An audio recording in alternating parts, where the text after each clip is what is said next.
Welcome to the first installment of Kiwi Cast. This informal series is a podcast of sorts and features ya boy, EmeraldKiwi, and the scrub herself, DoodleKiwi. Hey, what's up, you guys? Links to our social media pages will all be down in the video description. We've got several topics today we'd like to talk about, we found interesting, and we'd like to share with you guys, you fellow Kiwis at home, including a Dungeons & Dragons Alignment Test, Destiny 2 discussion, why you shouldn't pre-order games, and competitive gaming. The first topic on our list, the Dungeons and Dragons thingamabob. So how many questions is it? I think it was 30 or 35. I think it was 36. Okay. I'm 90% sure it's 36. Well, I didn't count because nobody does that. Here Anyways, is our document. It was a 36 question quiz. And to get your alignment, like chaotic, neutral, lawful, good, stuff like that. I got lawful, neutral. What did you get? I got lawful, good. Lawful. Okay, give me start over. No. Please. No, this is Please, great. Nah. Let's just start This over. is quality. So now that we've got that out of the way, our first real topic is Destiny 2. And specifically, we're going to be talking about the beta. We're going to be talking a little bit about dedicated servers or lack thereof. And we're also going to be talking about ranked PvP, also lack thereof. Yes. So I loved Destiny. It was one of my favorite video games I've ever played. It was the first video game that I was actually good at. I've played Halo Reach, I've played Call of Duty, I've played a lot of different video games in my life, but Destiny was the first that I could actually really get into and like really grind. So when I heard there was Destiny 2 coming out, I was pumped. I was super excited, but I stopped playing Destiny 1 after a couple of years just because it wasn't good anymore. It wasn't my favorite game anymore. It was too much of the grind. It wasn't rewarding skill. It was not fun. There wasn't anyone playing anymore that I knew. So There's a lot of DLC for it too. Yeah, like every so often they just get more DLC, and now you gotta buy this and keep playing. Yeah, now you gotta buy this, keep playing. Annoying and expensive, to be completely honest. It was very expensive to keep buying the DLCs. So I got out of there, and so I am cautiously optimistic about Destiny 2. I'm excited because I've seen some of the gameplay and some of the PvP and stuff like that, but I'm also not super duper pumped as I was at the beginning because of this video that I saw. Just to preface, the pre-order for Destiny 2, the early access beta for the PS4 is July 18th through the 20th. For Xbox One, it's July 19th through the 20th. And for PC, it's sometime in August. Yeah, we don't know. They haven't confirmed a date for the PC beta. More details about this game are going to be released, so we'll be looking into that later. In order to get early access to the beta, you have to pre-order the game. It's just another incentive to get you guys pre-ordering the game. And just to compare, the Destiny 1 beta, I believe it was completely open. I don't think you had to pre-order anything to get it. It lasted, I don't know how long the open beta will be for Destiny 2, but the open beta for Destiny 1 was July 17th through the 28th for the PS3 and the PS4, and July 23rd to the 28th for Xbox 360 and One. They're actually not going to release the PC version at the same time as the Xbox One and the PS4 version. They're actually releasing that later, and I don't think they've confirmed a release date for that yet. But the only thing that they're going to be changing is resolution and frame rates. And it's also going to be hosted on the Battle.net application. So if you have that, if you play Overwatch or Hearthstone or StarCraft, Diablo 3, the Blizzard games, big Blizzard games, that same Battle.net app will host Destiny 2's multiplayer, I believe, and single player. Not really sure how that works yet. I'm sure once it's released, we'll get more details on that. Another section of this document that we'd like to talk about is dedicated servers and why they're important. Dedicated servers are basically where you have, instead of so there's dedicated servers and there's peer-to-peer servers. The old Call of Duties, like Call of Duty 4, Modern Warfare 2, they used peer-to-peer servers. And basically what that is one player hosts the server, everyone else connects to that player. So everyone in the lobby's connection is dependent on that one person's connection. So if his connection is bad, everyone else's connection is going to be bad, and hit registry and all kinds of other things are affected by that. When you have a dedicated server, it's everyone in the lobby connects to a client that's hosted, and it's pretty self-explanatory. It's a dedicated server. It's hosted in a big server rack somewhere, and everybody has the same connection.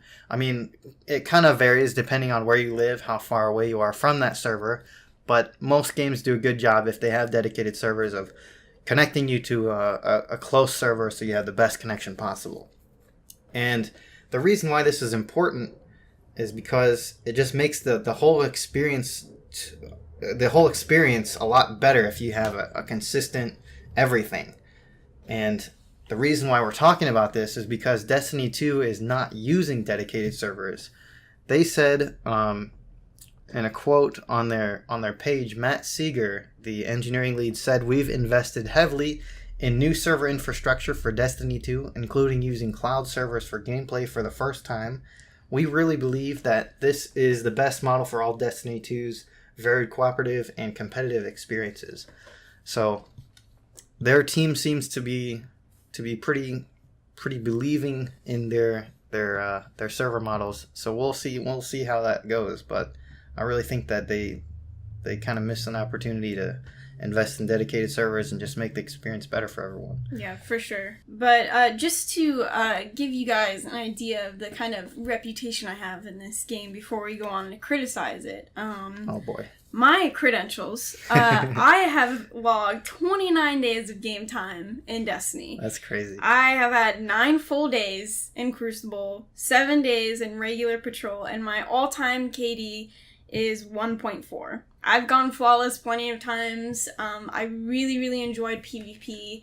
It, again, was one of the very first PvP games that I was really good at, and I had a lot of fun. But I'm worried. I'm really worried about Destiny 2 PvP. Yeah. I recently saw a video from Datto, the Destiny videos, and he had a rant about Destiny 2 and how there's going to be no ranked Crucible. If you want to watch that video is going to be linked in the description. Yeah, all these it's videos called, and everything. Destiny 2, a rant about no ranked Crucible. Basically, he just talks about Destiny 2 and why he thinks that a ranked system or some kind of ranked playlist in Crucible or PvP is important, and why he thinks that Destiny 2 should have it when they've already announced that they're not planning on it. So definitely go watch that video. It's a good video, and he does a good job of explaining it. I was actually going to pre-order Destiny 2, which we'll get to that. We'll get to that. But after seeing that video, I decided not to. It was unfortunate. I really want to like Destiny 2. I really want to be excited. I really want to get on the bandwagon and, hold my flag and everything. But I just can't. After watching that video, I just can't. And this quote was also in the video, but it was from Luke Smith during an E3 podcast. And it says, "We're not doing ranked PvP. We have an idea of something we might do. I don't want to commit to it here because I'm not sure that's going to happen. But if we don't get it for the 6th, there will be some way for players to show off their prowess to other people, which is ultimately what a ranking system is. We're working on something."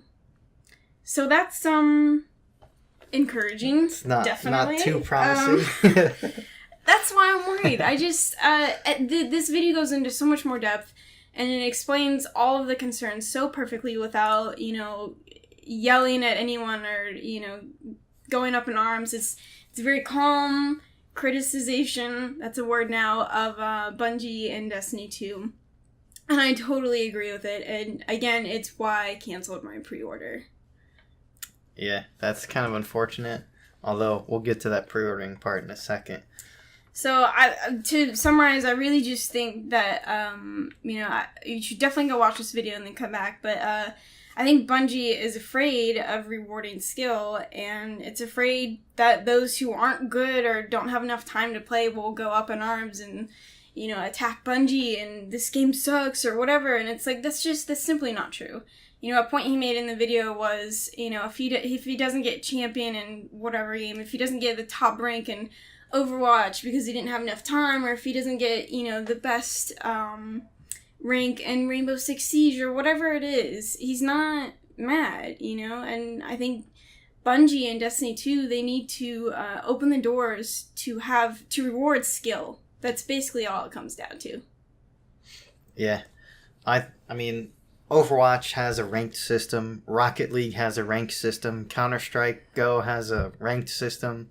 And they're all good ranked systems. I mean, they all have their flaws, but they're all good for the most part, and they really reflect your skill at the game. And when a game like Destiny doesn't have something like that, I mean, you lose some replayability with that, because once you beat the game, once you beat the campaign, once you get practically every gun in the game, what then? What do you do then? Yeah. And that's when the ranked system would come into play. Is you can focus on that rank. You can get better at the game. Mm-hmm. You can improve your PvP skills, you know? And that rank is a way to show off that, wow, I'm the best, or I'm not really the best. Yeah, I'm really bad. But you can see that and try to get better instead of dropping the game and not playing it anymore, moving on to something else. Yeah. Also, where are custom games in Destiny? Are we ever going to get them?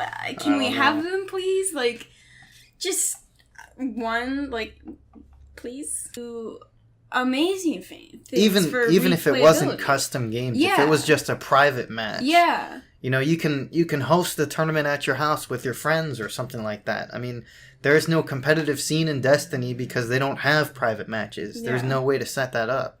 So if the very least, if they made private matches, you could start a competitive following and grow Destiny 2 or the original Destiny as an esport. Yeah, you could rake in a lot of money really with awesome. ads and stuff like that. I do. It's a good business model to get your game into that. Yeah. It's something they're lacking, and it almost seems as if they're just ignoring the thousands of people, like, Bungie, please. And they're just like, what? I don't hear you. I can't. The connection, it's not good. It's like, Bungie, give us the custom games. The next thing we'd like to talk about is pre-ordering games and why you should not pre-order games. This article is up here. It's by Kotaku, specifically Luke Plunkett. He's the author of this article. And he basically, if you'd like to go read the article, there's a description for that. Go skim through that real quick. But basically, it's just saying pre-ordering games is bad. You shouldn't do it. You're supporting a bad business model, and you should stop it. Just stop pre-ordering games. And the reasoning behind that is pretty legitimate, in my opinion. I think, it used to be where there's a hardware limitation. There's only so many discs of the game. And when you pre-order a game, you secure your spot of getting one on release date. And that made sense. But it's 2017. That just doesn't happen anymore. Publishers like Activision and whatnot are making plenty of copies for this game to go around.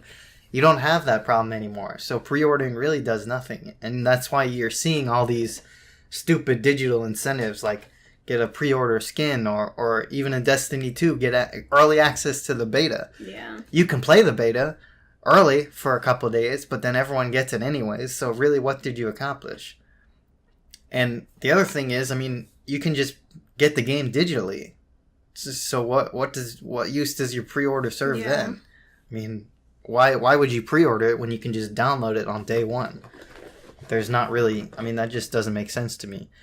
And the last point I'd like to kind of get across here is that when you pre-order a game, you're giving a company money for a game that you don't even know if you like or not. Sure, you can watch the trailers, you can watch gameplay of people that have played it at, say, E3 or some other game convention or something, but until you play it yourself, there's no real way you can formulate your own opinion. Yeah. So why in the world would you pay a company money for a game when you really don't know if you like it or not? That's just stupid. It's mind-boggling to me. But, of course, It's your money. You do you do with your money the way you want to do, okay? I'm not going to tell you can't pre-order games. I'm just saying stop it, because you're supporting a bad business model. And, I mean, we saw that a little bit with Destiny 1, to be completely honest. You know, we saw trailers and gameplay and story of what it was supposed to be. We saw this story of, oh, this is happening, this is really cool, wow, awesome. And then we got the game. All this time, they're accepting pre-orders. Yeah, and then we got the game, and we played it, and we were all like, wait a minute, this isn't what we saw in the trailer. Don't get me wrong, it's not bad. I enjoy it. It's cool. It's entertaining. I love it, but it's not what we were promised. But we threw our money at them, so they didn't have anything stopping them from changing it.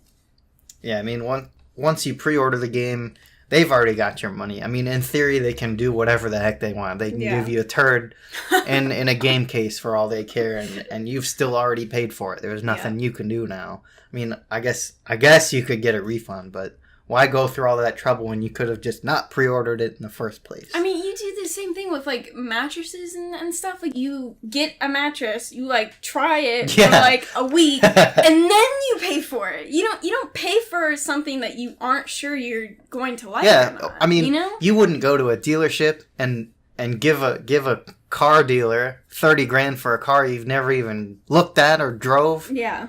That would just be insane. So why would you do the same thing with a video game? Granted, it's not $30,000, but I mean... yeah, it's kind of a big price gap there, but it's still the same concept. Yeah. But yeah, so bottom line, pre-ordering games is bad. You should stop it. Yes. Stop. It says right here in big white letters in the red box. Luke Plunkett, I applaud your opinion of telling them to stop it. I support you.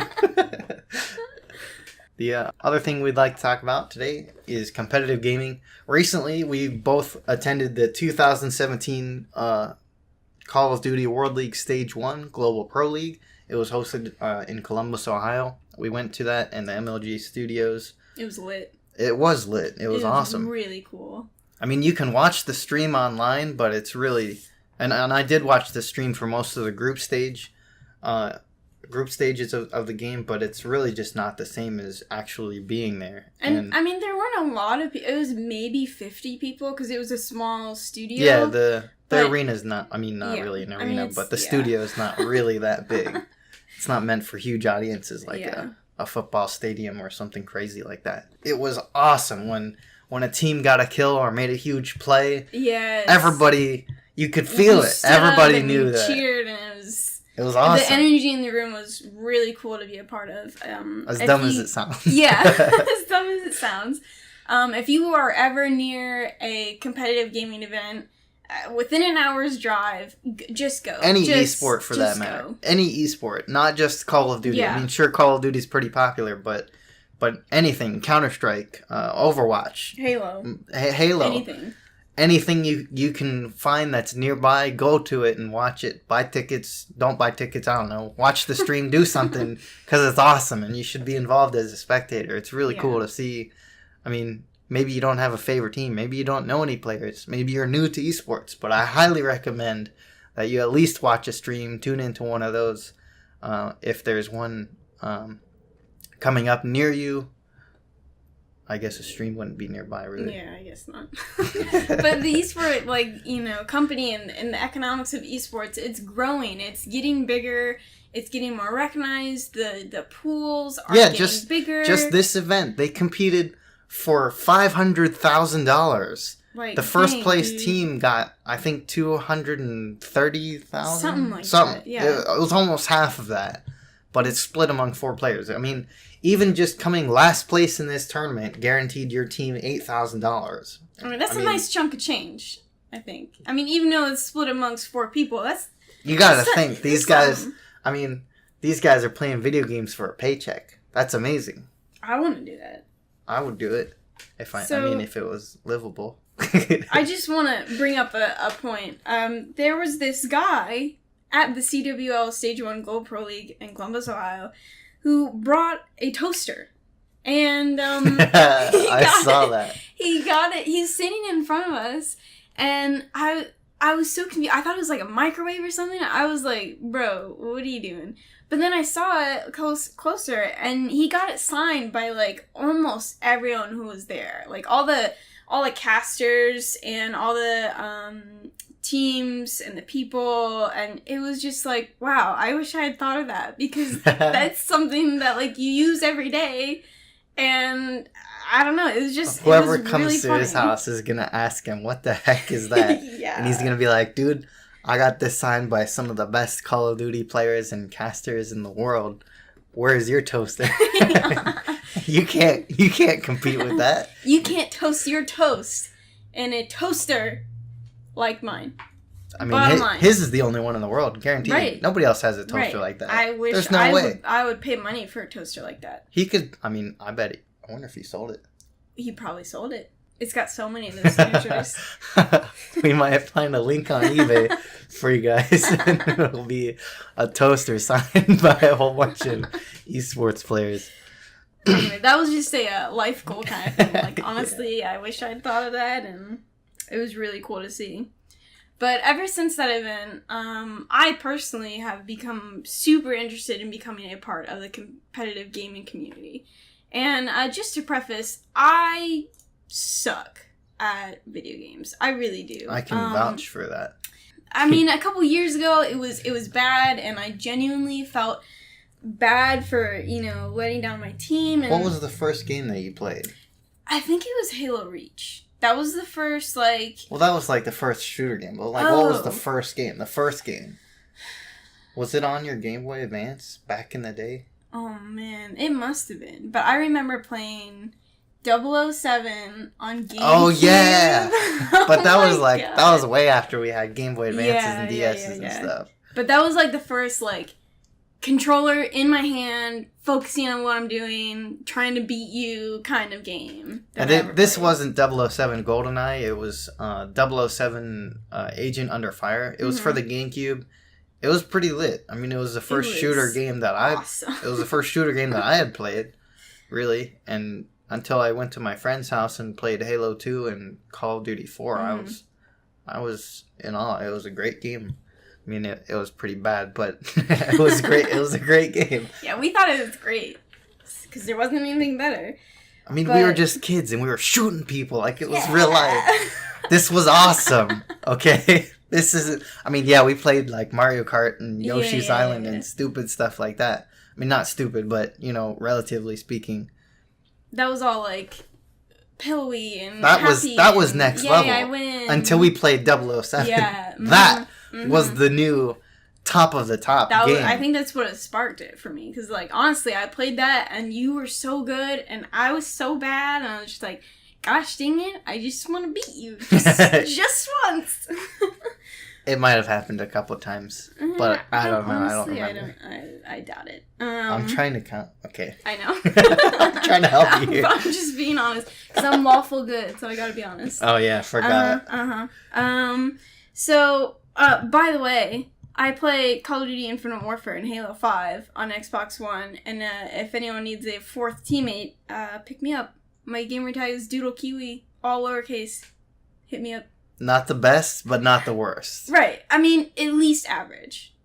At least like, average. Maybe 15% above average. Yeah. I would say, okay, being legit and honest with you guys, I basically play at the level of my teammates. So if I have a really good team and we're doing really well, I feel this pressure, like, I can't let them down, Yeah, I mean, and so, I play Halo, I don't play Halo 5 that much anymore, but I used to play Halo 5 a lot, and I made it to the Onyx division in ranked SWAT in Halo 5, and this little doodle here was right there with me on my team. While Onyx, but... we were playing against Onyx players. It was crazy. Yeah. I mean, yeah, we had two other really, really good teammates, but I mean, we only lost like 20% of the time. Yeah. I mean, okay. I mean, she's not that good, but she is good enough to play with some good players. Semi-competitive, semi-professional. I think, and definitely with some, like, coaching or just, like, tutorial kind of things where we just go into a private match and someone explains to me the ins and out of every map, I would do so much better than I do now, because I'm just kind of running around like, hey, there's an enemy, gotta get him. Hey, Emerald, there's a dude in that corner there, that dark corner over there. Oh yeah? Where?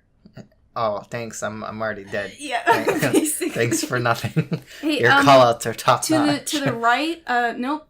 Getting colder, nope. Getting a little bit, oh, yep, I'm dead. How about here? So, I mean, I recently started playing Halo 5 again, like within the past couple weeks. I played it a lot with Emerald, and again, we did pretty well as long as I was on a team with some good people. But getting back into Halo 5 was super frustrating because, again, I sucked. I had forgotten the controls. There were new maps like Molten and, maps like that. I haven't played it in a while, so I have no idea what she's you don't talking even know about. these maps.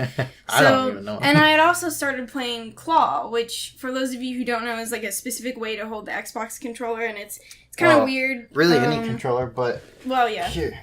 Basically, what you do is you hold your controller like normal, except instead of using your thumb to press A, B, X, or Y, or square, circle, or whatever on PlayStation, you use your index finger. You kind of curl it around and press it with your index finger, and use your middle finger for the bumper and trigger. Yeah. So this way, you don't have to take your thumb off of the analog stick for aiming when you have to jump or reload or do any of that stuff. You can do all that at the same time.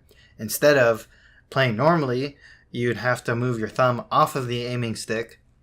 So if you wanted to jump in the middle of a gunfight, you'd have to change your controller settings to a different controller or button layout and get used to that, or you'd have to just... Which they all suck. Kind of, yeah, I mean, Can't there's not really any really, really good controller setting that was kind of a default thing that came with the game. Yeah. So if you use claw grip, you can kind of avoid that altogether, play on default, and pwn some noobs, I guess.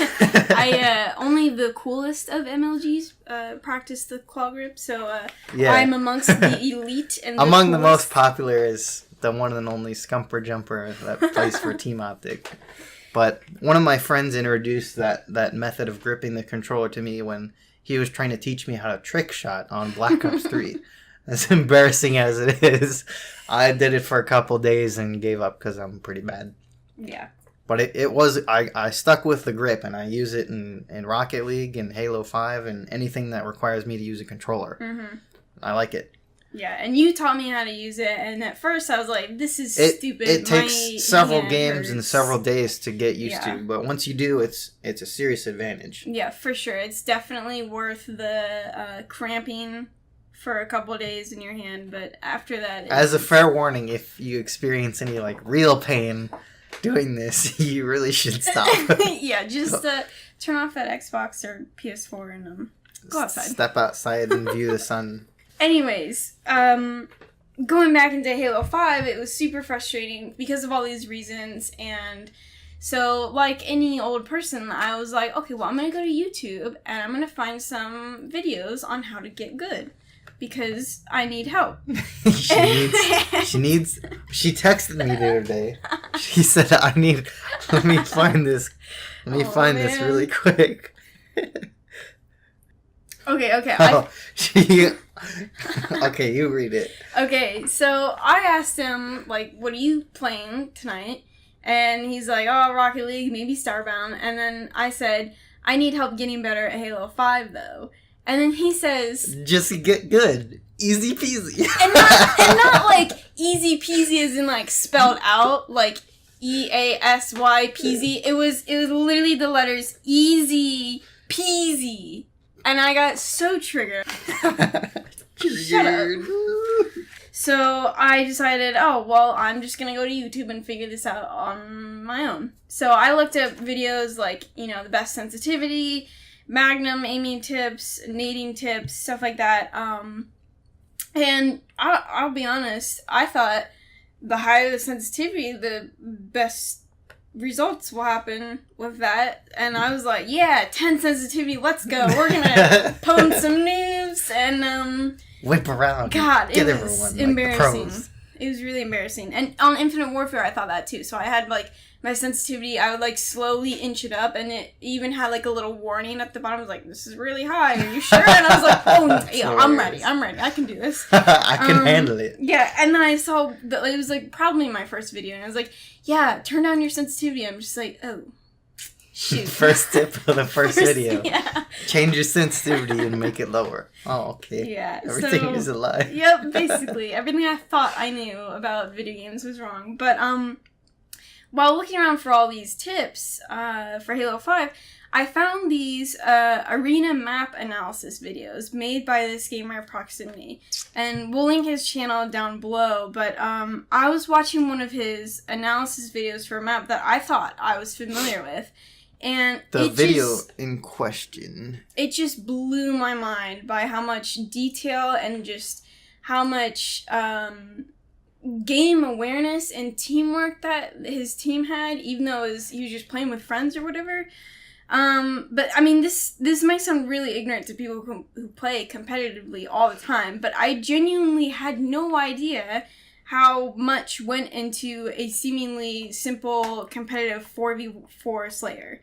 And he was going into detail, again, like, about spawn locations and when to push different objectives for different types of games. I mean, when you're playing it, you gotta think of all this stuff. Yeah. At a high level, and it's, I mean, I used to play Halo really, I mean, I still am pretty decent, but, and these are things that I think about, but not, they're all subconscious thoughts. Like, I know that my team's on this side of the map, so if our team's on this side of the map, their team can't spawn here. If we kill them, they've got to spawn on the other side of the map. So that's where I'm going to go. I'm going to go over there and get the kills, get the frags, you know. These are things, like, to a new player, to a casual player, maybe, like, Doodle, to an okay player, these are not things that you think about. You just focus on, like, oh, there's a guy, I'm gonna kill that guy. Yeah, I saw an enemy, it's like, oh, he's not on my team, and sometimes I wouldn't even realize that he's not on my team and I would die, but that's besides the point. There's a little mental check, like,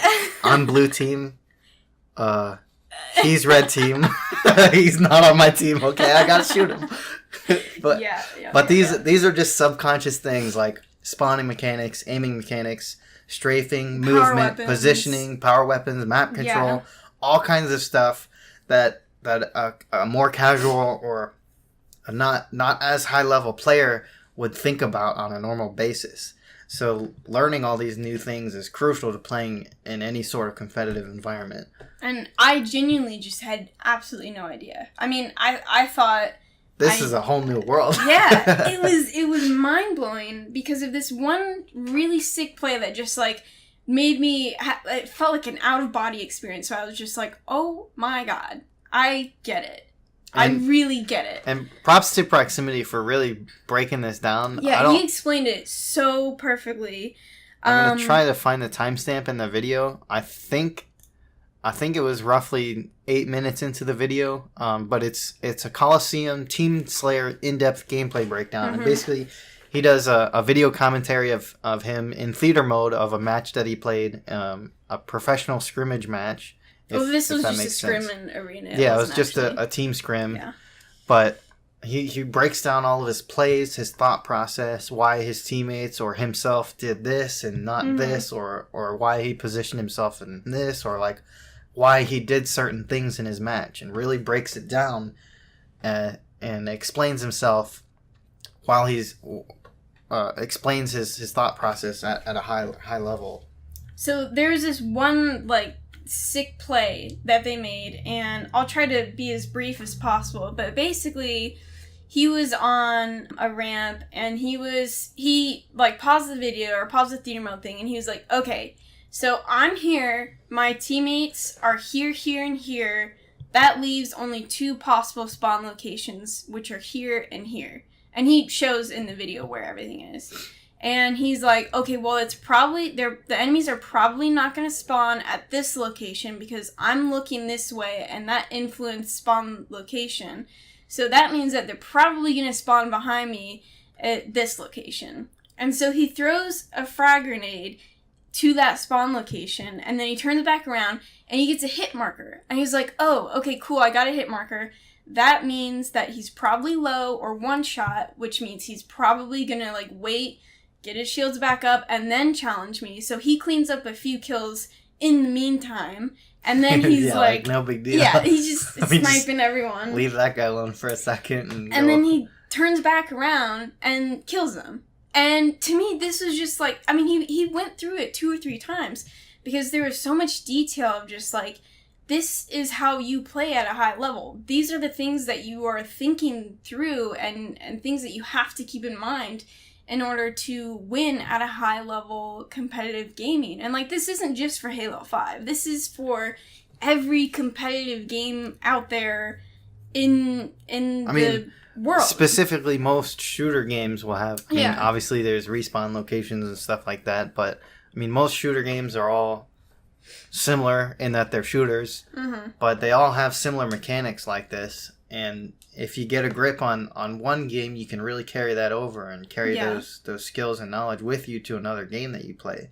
So even just learning this on Halo 5 or learning this on Call of Duty or some other game that you enjoy can really help you a lot in the competitive scene. When you learn all these skills, you can just bring them with you to a new game and really just kind of, all you have to relearn is, I mean, new maps, some new callouts, some new mechanics maybe. But the base knowledge and like what all to those, keep in mind. all those core there. skills like spawn locations and whatnot are all coming with you because you already understand this stuff and how it works. And again, the only thing that changes is the game. Yeah. So, it's really helpful. It was really, really cool to have that epiphany kind of moment where it was just like, oh my god, this is what's going through their mind. It's not about, I'm winning this gunfight. There's so much more than here's just the next one. Like, boom, boom, boom, dead. Okay, move on. He's thinking about like 30 different things all at once, and all of his teammates are thinking about those same 30 different things, and they're all communicating and going back and forth, and here's what, this guy's dead. Okay, clean up, blah, blah, blah, clean up crew, whatever. And when you pull it off, it works so perfectly and flawlessly. And it's a bit overwhelming, I'm not gonna lie. I watched this video and I was like, you're telling me that I have to do that? I can't just do what I've been doing. I can't just walk around and shoot at everything that I see and not have to worry about it?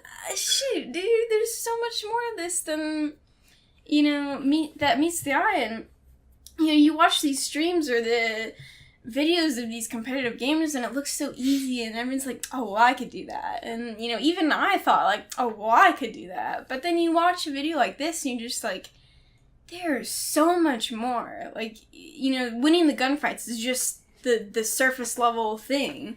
It's so much more than just... Your individual skill can only carry you so far. Exactly. You need good teammates. You need good teamwork. Everything that goes along with that, you need in order to win. And in a game like Halo especially, team shotting is extremely important because there's no way you're going to get more than one kill in a row unless you get lucky or the other team makes... so much longer than most other shooter games. Yeah, unless the other team makes a mistake, there's no way you're going to get more than one kill at a time. Or if you get lucky or something. But when you have those teammates to back you up and you're all focusing on the same enemies, all calling out their locations, the kind of plays that you can do are ridiculous. Yeah. If the other team has no coordination, it's a no-brainer on who's going to win. Yeah. And, like I said, it was overwhelming, but it was also kind of encouraging at the same time to know that, like, okay, they're not just insane freaks. It's not just practice that gets you there. There's all these other things that, of course you can practice your aim, you can practice using more callouts in your game, but there's so much more to that than just practicing and playing the game. Yeah, you can learn stuff to make mold you your thought process to this new thought process of this higher, like, ascension of thinking in video games. And, it was encouraging also because it was like, okay, this is good. So when people are telling me, like, your brain's turning to mush when you play video games, I can show them this video and be like, Grandma, not anymore. Like, can you think of all these 30 different things while you're driving? Like, I don't think so. If you take nothing else away from this video, it's to not pre-order video games. No, I'm just kidding. It's to take away that Teamwork is the most important thing, not only in video games, but in real life. Yeah. I won't comment on that further, but it's very important. And I'm sure telling that to your parents or someone else who's close to you will make them think much more highly of you than they do now, unless you're perfect. Which is me. Oh, so, yeah, I forgot. Yeah, I don't have to explain myself to anyone. Yeah, why are we talking about this again? If you're perfect. I don't know. Well, that seems to be all the topics that we have for today. We will try to make this a semi-regular series. Semi-regular. Emphasis on the semi-regular. We'll see how this goes. It was pretty fun to make it, and I'm sure we'll enjoy making more if you guys can support it. So, if you'd like to see more of these videos, hit subscribe. We'll let you know when a new video like this is posted to our channel. And we'll see you in the future. Thanks for listening, guys.